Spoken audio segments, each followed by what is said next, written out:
let's see how many are excited to seek investment post this session. So, see, we basically all three come from early stage investment.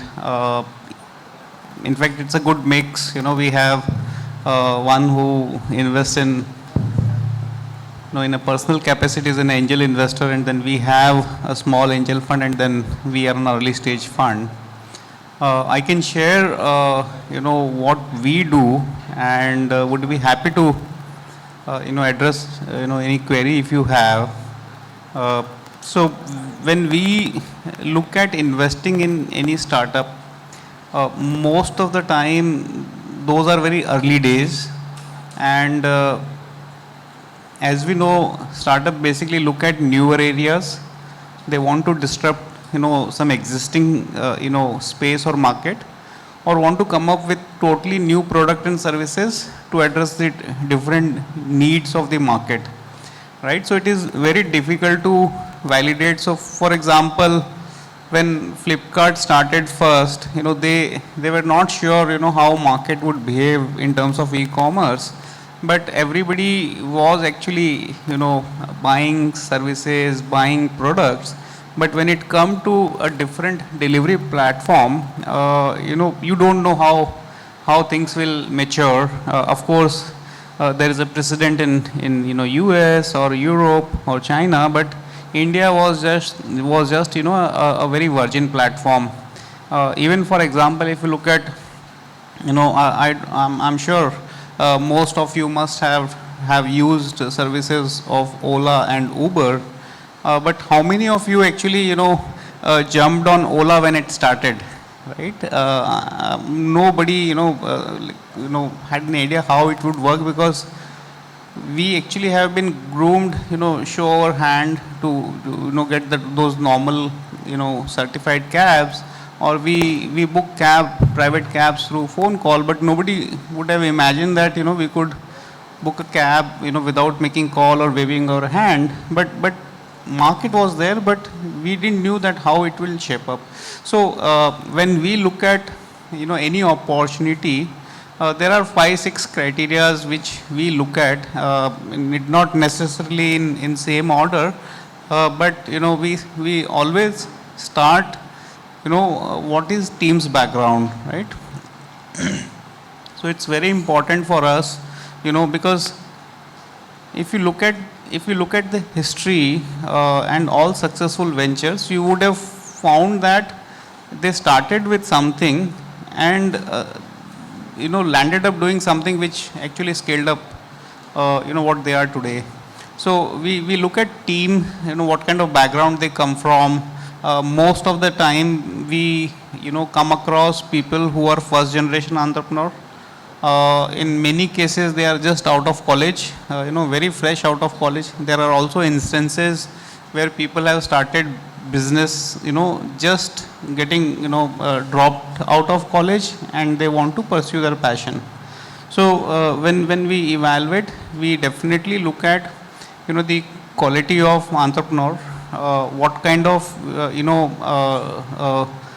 competitive skill sets is there within founding group, whether somebody is able to build product or they need to outsource, or whether somebody is able to do marketing, or how do they take care of finance, or what means they have if the skill sets are not available within founding team. So the first what we look at is team background. Secondly, it's very important to understand what problem is getting solved, right? If there is a problem, then there would be people who would want to buy those product and services. So is any problem getting solved or not? If no problem is not getting solved, then you might have some market, but that may not be the universal market. So we try to identify whether problem is universal and is actually true for all. Then we jump on what solution a team has built. So if there is a problem, then there has to be a solution. And is this the solution very unique? Is there any IP involved, or is very easily which can be copied? right? So today if you look at, it's not difficult to get started in e-commerce, right? But to build a scale of what Amazon has or Flipkart has or even Snapdeal had is not easy, and it needs very different kind of approach and skill sets and resources. So the solution what is being built, is it scalable or not? Does it have any differentiation or not? Does it have any proprietary knowledge involved or not? Does it have some patent or not, right? So we have looked at team, we have looked at the problem what is getting solved, we then look at the solution and whether it is scalable or not. Once these three criteria has been looked at, then we go back to team and see whether this team can actually build that or not, right? You will always find that there are people who are very good building solution. So for example, in one of very old invested in a venture where the gentleman landed up building 150 patents linked to 150 product, but not a single product got commercialized because he was very good technically, but could never make them commercial. So what do you do with 150 patent? What do you do with 150 product? Landed up spending almost $1 million. So once you have identified the capability, potential, problem solving, solution, then is this team is right to scale this solution or not? When all these parameters are evaluated, then we also look at pure patent, what patents they have, what kind of differentiation they have standalone, and last not the least what exit potential we have, right? In some businesses all parameters you will find you will have a tick in box, but you don't foresee exit in those ventures. So as an investor, so there are different kind of investors. I'm pretty sure you may want to look at what class and creed of investors you're looking at. So there are some investors who may want to stay invested, doesn't matter for longish period, but when you look at VCs, we actually have a definite life, right? Some VCs would like to take exit in 4 years, some maybe in 5 years, some can go even up to 7-8 years, and it all depends at what time you seek money from investors. So when we invest, we certainly look at whether we have an exit potential, and exit basically I don't know, maybe some people in the audience may not be too comfortable. So when we invest, we actually look at opportunity where we can sell our investors maybe to next investor or maybe to strategic buyer, or if company is able to go to IPO, nothing like it. So these are the parameters which we look at before investing. I'll request my co-panelists to share their views, and then we can have interactive session. Thank you. Thanks, Anil. So again, reintroduce myself. I'm Mayuresh Raut. We run a fund based out of Bangalore. We are all INSEAD alums. So none of what I or Anil or our friend here is going to say is information that is not publicly available. Go to the Y Combinator blog, go to Angel List, go to Less Venture, all this information is available. What I'd like to throw some light on is what is our perspective on some of the things that are mentioned publicly. I know it's a tough act to follow after lunch, so I hope not to add a lot to your sleep quotient. We discussed before we came on stage as to how to do it. We'll each spend about 5-10 minutes explaining what the investment thesis is, and then throw it back to the audience. So there are two reasons why we put together a fund. We clearly identified there was a lacuna for investors who are looking to jump in on the startup bandwagon. Historically, there have been two ways. Either you have a big ticket size and you jump in on the Blooms, the Kalaris, the Sequoias of the world, which a certain section of the investing population can afford. Or there is the angel investment route where Less Venture is doing a commendable job. But the drawbacks of being an angel investor are well known. most angel investors continue to have their day job. They are either successful founders who have had an exit, but on the side they're doing something else.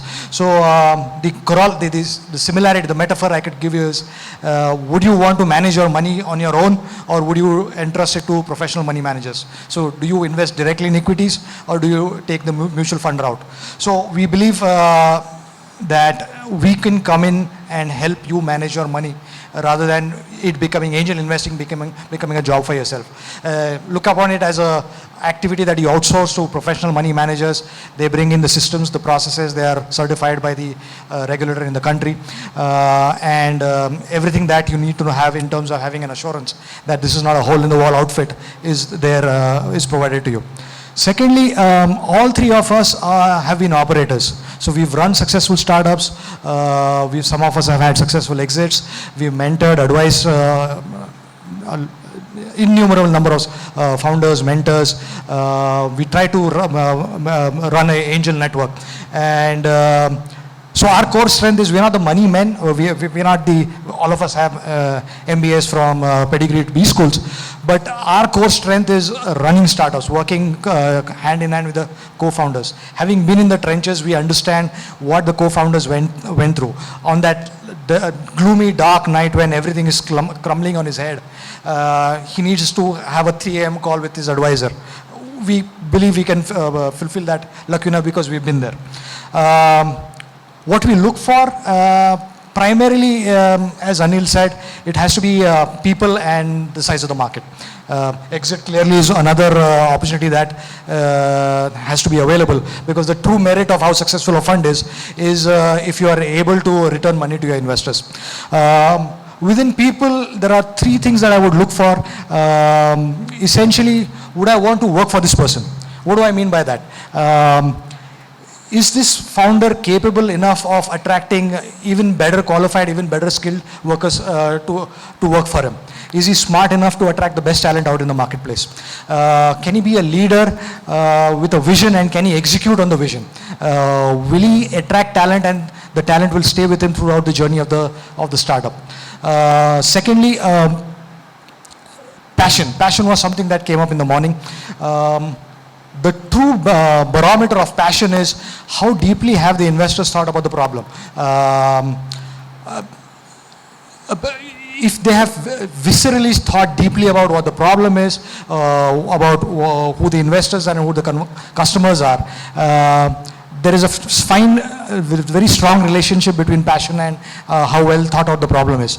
Higher the passion, higher is the thinking process of about the problem. So passionate investors are something that are absolutely critical.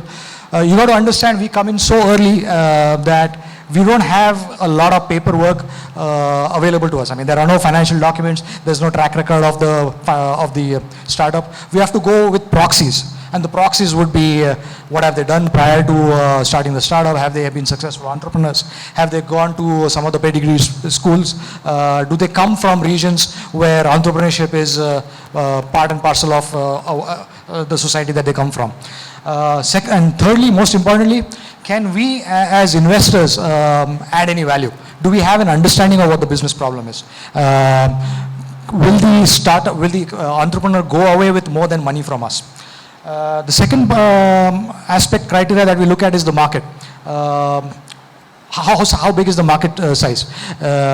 Does the founder bring some proprietary knowledge which differentiates him from other players in the market? Is he doing something that he knows better to do than most, or does he have a solution that nobody else has thought about it? Is this the right time for him to bring this product to the market? And lastly, as I said, the exit. We very actively look across the landscape as to if this could be a fit for any of the corporate giants that are existing and are always looking for bolt-on opportunities for the startups. Thank you. Thank you, Mayur. Audible? Sleepy? Okay, I'll try to keep it short. I'm Kamath. I'm from Kochi. I run a company called Next Education. We are probably not very well known among you, but if you ask some of your relatives, nephews and nieces and kids, if you have, most likely than not, you are my customer. So we touch about 10% of all the school-going kids in India are using one of product or the others. Just a brief background. I did my BTech. I'm an engineer by heart, even though my title is CFO, right? That is a compliance requirement. Fine. Prior to Next, I was with a online gaming company called Party Gaming. We used to be the largest online poker room in the world. We had $1 billion revenue, 600 million cash profits. We listed in LSE at a valuation of $10 billion. That was the second largest IPO in 4 years in LSE. We went to FTSE 100 straight away. Things changed. I moved out, started Next, and been looking at associating with the businesses. Can I stand up? Yeah. It's probably better. I'll not sleep, you know. So I thought it's required to connect with the business community here. I'd invested in, the first investment was with MobMe. It's a creator of Startup Village. That was not an angel investment, it was pre-IPO round. Going with the theme, why did I invest, right? So if I say, why have I invested, that probably is a better reason, better explanation than saying, what do I look for? I think the team was great. I think out of Kerala, that kind of a vision was extraordinary. I thought there is a market. I was in what they were doing. I was wrong in that. So VAS died. But I think the people were great and they continued to go on. And another reason there was probably that I will connect with the community, right? The second, okay, just to add to that, I think from an angel investor, I think from a VC investor, it's going to be slightly different. If you're looking for angel investor, things I look for is a connect. You look, and this is something you should keep in mind. I think it is a mutual requirement. I was saying in the other session also, investors need you as good as you need investors. And it has to be a mutual fair agreement. Always keep that in mind. The moment it goes off the unfair boundary, it breaks, right? The other investment I have done is in a company called Good Methods. It's a online healthcare platform or wellness platform, it was called, for the US market. Again, if you ask me why I chose and look at the theme, I think exactly what Mayuresh was saying. People. It is purely people. I know my own previous company, the company that I run, the education company I run, even the startups I've helped somehow. Every 2 years or so, the business model has changed. Completely changed. Next Education started as a B2C player, like Byju's app. We saw no revenue there. We were just bleeding. We went to B2B.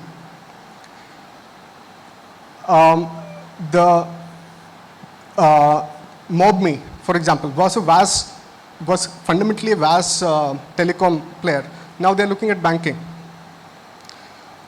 Good Methods started off as a platform offering for wellness, so sleep apnea solution. Completely changed into dental practice management. All in 3 years. The other company, which is robotics company, Arun is already here. That was more, I think, because I love the technology. I'm an engineer by make, right? And again, the people, right? People involved in the setting of the firm, the founding thing, that carries the most weightage. And if you look at it, over a period of, let's say 6 months, 1 year, you interact. I don't typically jump in and invest. And investment is what I do on the side, right? I have a company to run. That is my live or die. You have to be genuinely interested in doing something. And doing something at a scale, nothing new. it's all fundamentals, right? Genuineness, doing something at a scale, and you have to be able to convince the investor that you will persist, you will survive, and you will be able to generate return for yourself. Profitable company is required, and that you will give a good return to the investor. I think that is the key story all the while, and you can have your models and all that, but I think the most important thing as an investor I look for, is it a person I should be associated with? See, VC angle will be slightly different from an angel angle. What value add can I make more than money? Money is plenty. Believe me, money is plenty. There is no dearth of money. It is the right money that you need, right mentorship that you need. And I think if I assess myself, right, probably what you also need is somebody who will listen. You don't get a lot of people who will, I think startups get to sound off. I think probably that's something you should look for. When you look for an investor, it's a mutual selection, right? Ultimately, it has to be a mutual selection. You also look for, is the person bringing anything other than money? It could maybe contacts, it may be some ideas, it may be simply listening out to you, if nothing else, right? But key aspect is always people and what are you trying to do? You know, do you even try to make money? Or do you think you will make money in a profitable way, scalable way? I think that's basically about it. Thank you. I think we'll be open to questions if you have. So please be frank. You know, we'll try to. We were told there were plenty of questions, so we look forward to answering those.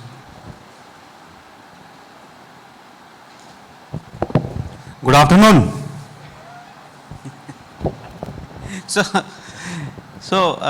I think we all shared our bit. We can keep continuing sharing, and probably, you know, it will take hours to, you know, complete our thought process.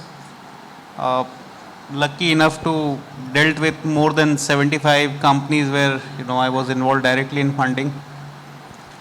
So I have a lot of stories to share, but I think it's more important to understand from your perspective, because I think objective of this session is to clear some web in your mind, because in today's internet world, I think you don't need any, you know, specific theory gyan from us, you know, that what do I look for investing. But I think as an entrepreneur, you might have, you know, some query which probably you may want to, you know, speak out and have some opinion on that. I think panel would be happy to do that. But let's you know, do one roll call. How many are entrepreneur in this room already? And how many are looking to get started? Not entrepreneur, but looking to get started. So I can comfortably say it's almost 80%. So you see, my friend, you know, Mayuresh and Kamath were very kind enough, you know, to share from their heart. So whatever questions you have, please direct. I will try to, you know, pitch in if I can. But I would encourage, you know, somebody, you know, from audience if they would like to ask anything. Otherwise, we can start getting prepared for. Sir, you are already funded, right?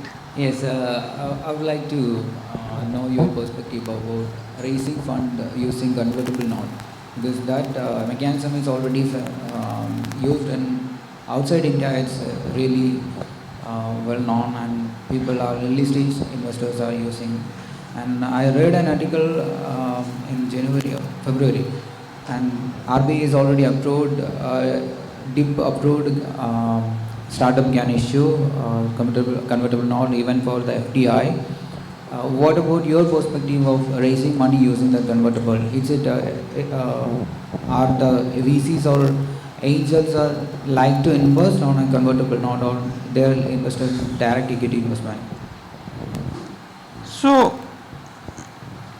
I think this is one of the instrument used for subscribing stake in a company, and this is largely done when there is a difference of opinion on what value, right? As an investor, investor would always want to have something which is lowest possible, and as an entrepreneur, you would always want something which is highest possible. And if this delta is quite big, that is the time when you look at convertible, because you are not in position to establish value at that moment, because neither there is a history nor there is a precedent, right? So that's the reason people do convertible. I have also done convertible. It's not that we don't do it, but given a choice, I always want to do a fixed round, because that one at least give me as an investor visibility of appreciation, and at the same time it also give entrepreneur a peace of mind that that this is what it is today, right? But many instances it so happens that you are not able to define the value when you are seeking investment at that moment. Investor like you, but he is not agreeing on value, so that's the time you do convertible. So personally I have done it, so it's not that, and we do it sometime because we are not able to arrive to a number which is convincing to both the buyer and seller. So it's very common practice.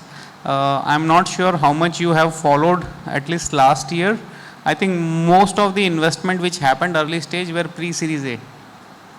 We didn't heard much about series A, B or seed round, but it was mostly pre-series A, and these all rounds in my view were all convertible.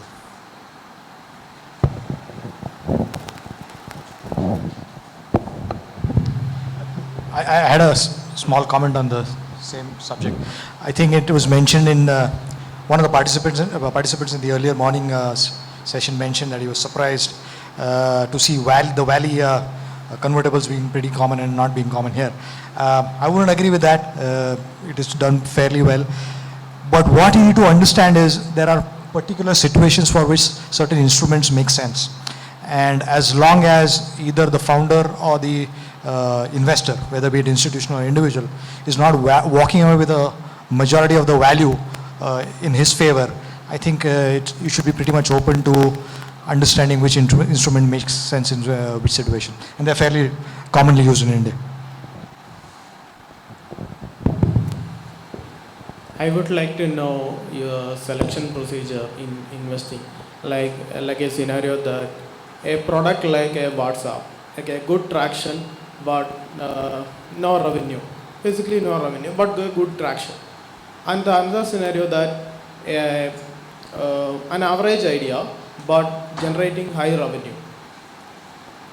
How will you make a selection procedure for investing these two company scenarios?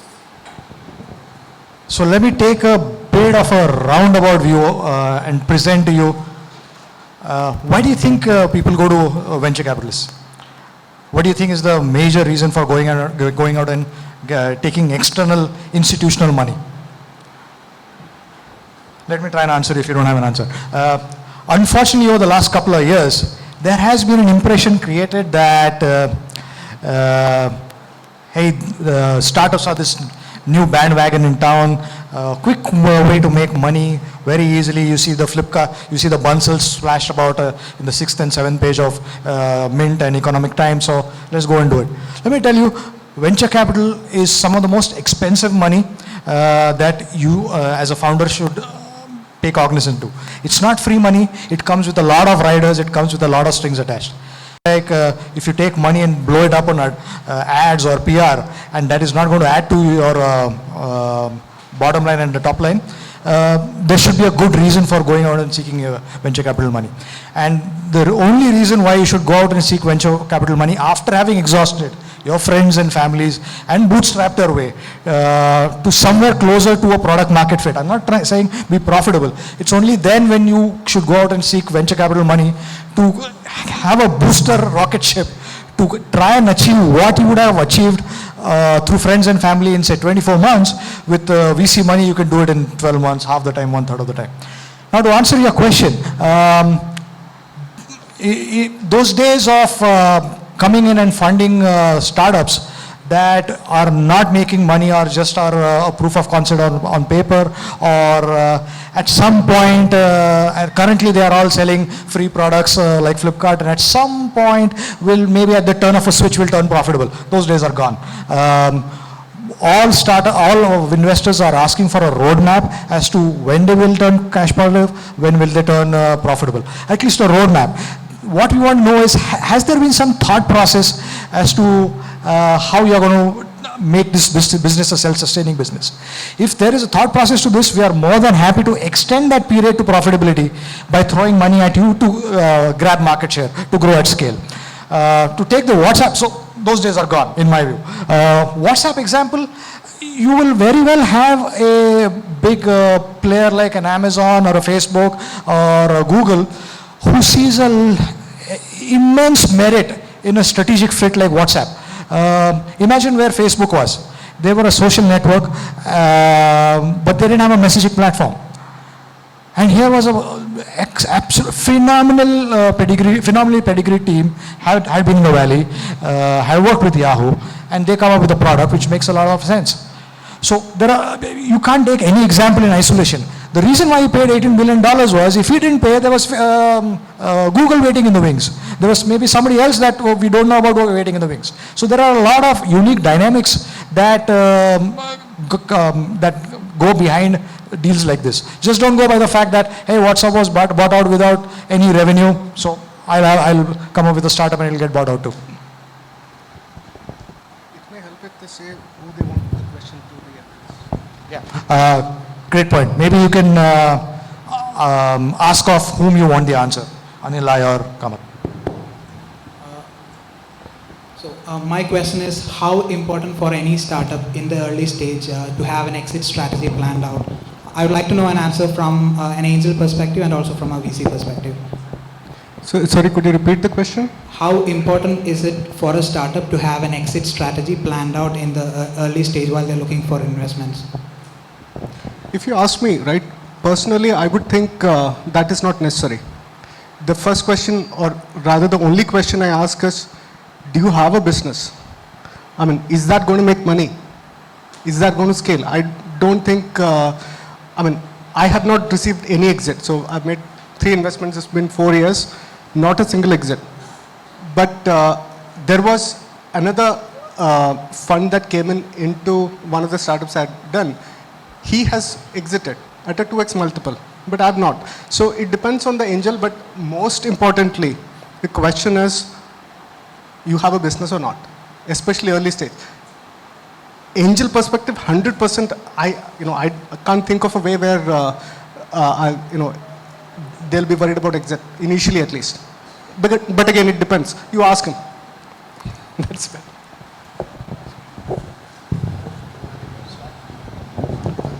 So if you're raising money and whatever stage, but I think you need to have answer to this question on exit.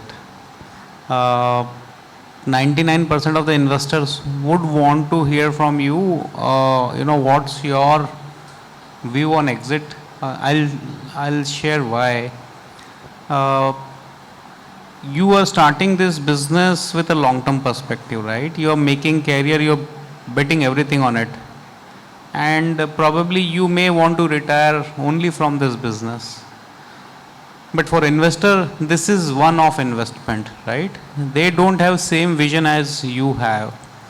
So if you don't have an exit in mind. For example, let's say Snapdeal would have said that we don't want to get acquired. What would have happened, right? So when investor speak to you, they want to understand whether you have mind, or whether you have thought process on those lines or not, right? Tomorrow, if company is getting acquired and it is only you who is a bottleneck, then how do I take exit, right?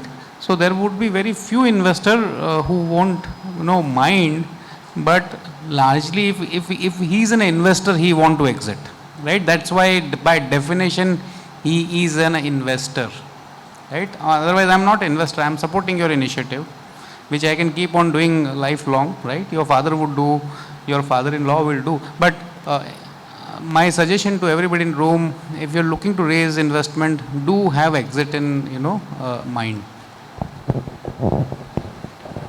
This question could be answered by any of you. How do you monitor how the startups spend the money? Like how closely do you monitor? What are the checks and balances? Like for example, do you allow the startups to have their own CFOs, or do you provide somebody who would play the role, and whatever else could be? Okay, I'll just take a one digression to what Anilji was saying. See, a lot depends on the investor. If you're talking to a fund, institutional fund, they have a mandate to give exit to the investors, their investors. So they have to have an exit strategy in mind. Otherwise it doesn't work, right? But typically an angel investor may not. So that difference you should keep in mind when you go talk to the different type of investors, right? So who would you, the second question, who would you like to answer? I think it's more. No, I think it makes more sense for. Sure.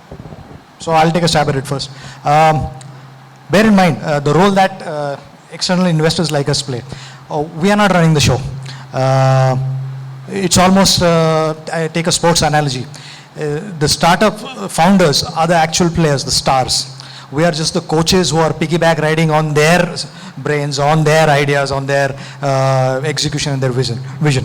Having said that, it is our fiduciary responsibility to ensure that whatever money is deployed by us is used for the reason that it was raised, whether it be for expanding, buying, scaling up the team for technology, getting a finance team in place or a sales force in place.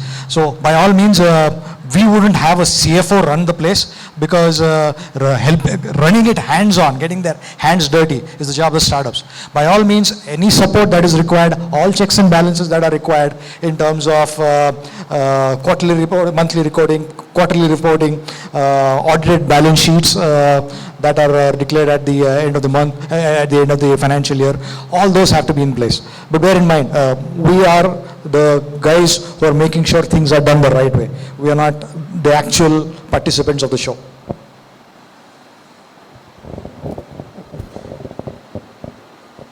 Next, or you want us to elaborate? Yeah. Yes, sir. You mentioned that the people behind the idea is more important.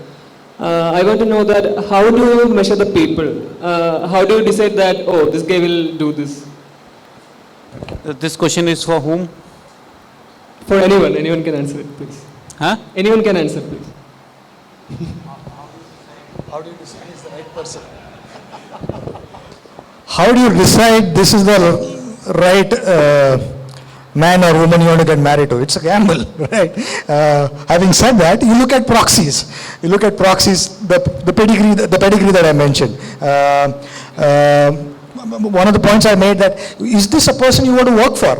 Do you feel comfortable, even though you may be much more elderly than him in experience in number of years, would you be comfortable working for this young guy who brings something to the table that you don't bring to the table? Either it be intellectual chops, either it being charismatic leadership, or having some kind of a solution that you don't have. You look for proxies. Did he go to the right school? Has he worked with the right companies? If he's a fresher like you guys, then what kind of projects has he done? Has he shown initiative? There are small markers. If you want to reach out to anybody right now sitting here, you want to reach out to Mark Zuckerberg. Can you elicit a response from him? I mean, that is what would show me that this guy is resourceful. Hustle is a bad word these days because of Uber, but the entrepreneur has to be a hustler. He has to know how to get things done. So you have to go back into his history, find out which are some of the tough situations he's encountered. I read a research report a few days back which said kids from a broken family make the best entrepreneurs because they've learned to accept how harsh life is very early on, and they've learned to adapt to situations over which they have no control. So all and everything. Maybe in the end, it's an opinion, right? It's my opinion of whether you're the right person or not. I could be wrong, I could be right.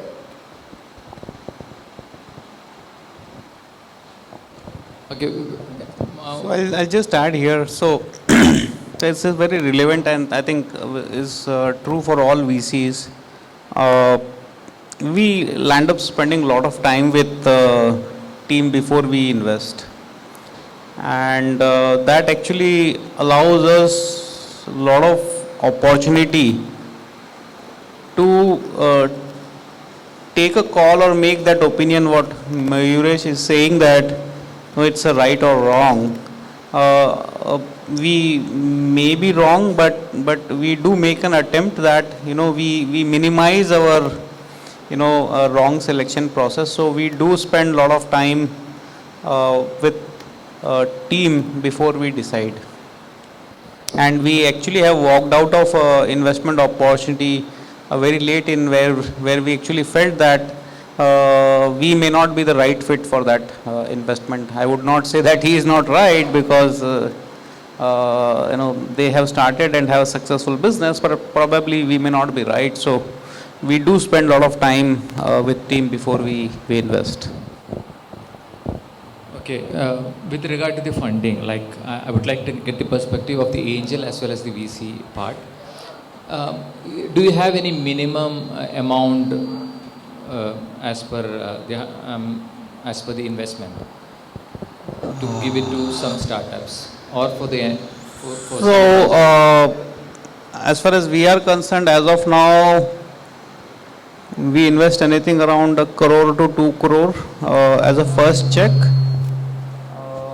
But we can go up to 10 crore in same company if they progresses well as per milestones. No, I'm asking this with the perspective of small startups. They may require only maybe 20 lakh. So we can even do 20 lakhs. Should not be a problem. That won't be right. A problem, As long as there is a fitment. Quantum will not, matter for an investor as long as that fits in their investment scope. Okay, if that is the case, what are the documents you will look into initially before accepting to talk to us? So it's a good point. Definitely a brief business plan, which could be from 12 to 15 pages or slides. That's basically a start point. And if thing goes right and we think we would like to invest, then we would like to look at several other stuff, right? How company has progressed, what is there in technology, how is the team, what is the mix of the team, do they have some financial history, what are their next 3 years projection, what's their vision, right? Then there are several parameters which includes legal diligence, which include financial diligence, which include reference checks. We also do market scanning, and parallel we also draw down shareholder agreement. And once everything have been completed, then we execute agreement and then we invest. Very standard process. With regard to that investment, if it is a shareholder agreement, if you're not exiting as per plan, what would be the strategy, like, Sorry? with regard to the, if there is no exit plan for the investment, So if there is no exit plan, probably will I it be said converted in shares? we may not look at those investment where exit is not visualized, right? So if we invest, at least I invest, we do agree on, exit timeline. We do agree on the mode of exit. We do agree on, whether it could be IPO, whether it could be strategic sale, whether it could be next investor, or whether management want to buy out, right? So we do agree. This is a very standard, process followed across world and also in India. In the morning session, when I listened to the stories of interesting people, they shared their story when they came up and all these things. They approached investors around the area. They told their terms and conditions were a little annoying, like anything. When any of my friends, including me, myself, get into a new, any venture capitalists, anyone, which area, we had to be so crucial. We had the project report, everything. When we get into money things, terms and conditions, which area before signing any agreement, could you please specify which area we should be so cautious? We don't want to get into a mess. So could you please specify which area we need to be very much cautious, before signing this kind of agreement? Because we need to build up our dream, we need your support. So which area, before collecting any investment and all these things, certain areas we should be so cautious. It can be tricky because anyone needs money and all these things, profitability. So could you please specify which area we need to be so cautious? Could you please, any of the gentlemen, please help us to make a right decision for a better future for all of us. Thank you. So there's a long list of what you need to be careful. Firstly, I'd like to begin by saying, if you believe the terms are unreasonable, walk away. They are not the right investors for you. You got to understand this is a relationship that is going to last anywhere between, in a best case scenario, 1 year to 6-7 years. You clearly don't want to be in a situation where you don't see eye to eye with an investor, or you walk away thinking the guy stole the shirt off my back. So if you believe the terms are unreasonable, walk away. Not the right investor for you. What are the specifics you should be looking for? You clearly don't want to be, and as I said, let's take it offline. I'm more than happy to run the list through you. But I would also say that you live in a day and age where all the information is available on the net. Go to Let's Venture, I should almost get something for doing PR for them, but hey, they're doing a good job. Go to Let's Venture, go to Angel List, go to Y Combinator, everything is there. Make sure you have legal opinion backing you before you sign any documents. And the one thing that you should be careful about is you don't want to be walking away shedding such a large stake that the investor is in the driving seat. You don't want to be walking away from your baby, from something that you're going to run, from which you're going to run with your blood, sweat and tears, and the investor is walking away with 60% of the stake in the company at the first stage of the fundraise. Several dire implications. If the investor walks away with such a hefty chunk, are you going to have enough stake left to dilute for your investors, for your follow-on investors? Are you going to have enough stake left for your valued employees in terms of ESOPs? So that's one thing I would caution, that you don't want to be in a situation where you shed off a huge chunk of equity for the first round of external money coming in. I could probably add that from a slightly different angle. Question back to you. What do you hold the dearest? What do you hold the dearest? What do you think is most important to you? Don't compromise on that. First point. You heard me, no? What do you think is dearest to you? What do you think you will not compromise on?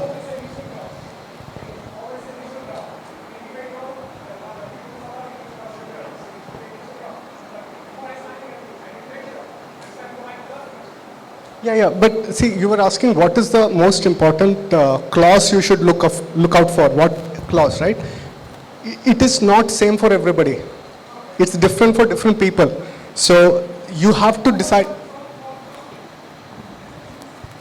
So why don't we talk offline? I think it's, I can't hear you, sorry. No, we'll talk offline. Thank you. I'll just take a couple of minutes. My friend, do you drive? Do you drive? Do you drive? Sorry? Yeah, so I'll ask you, right? If you're in a car, you have a good brake, good accelerator, good clutch, good steering, right? If any of this component doesn't work, will you enjoy driving? Right? And so it's same true. So it's same true. Be honest, to your venture. Ventures do fail. It's not that, every venture has to fly. Be honest to your venture. If weather is rough, doesn't matter, right? But if I say that, you drive car where there is no brake, it's okay. If I say, drive a car where there is no accelerator, you say, what the hell I will try? It's not, it's just not picking up, right? So I think everything is important in relationship. You can't ignore this or that. I think if mother has 3 child, you have to pay attention to all 3 of them, right? So I think at least I am not a right person to guide you on which is the most important. My only humble suggestion to everybody in this room, be honest to your venture. I think rest will fall in place.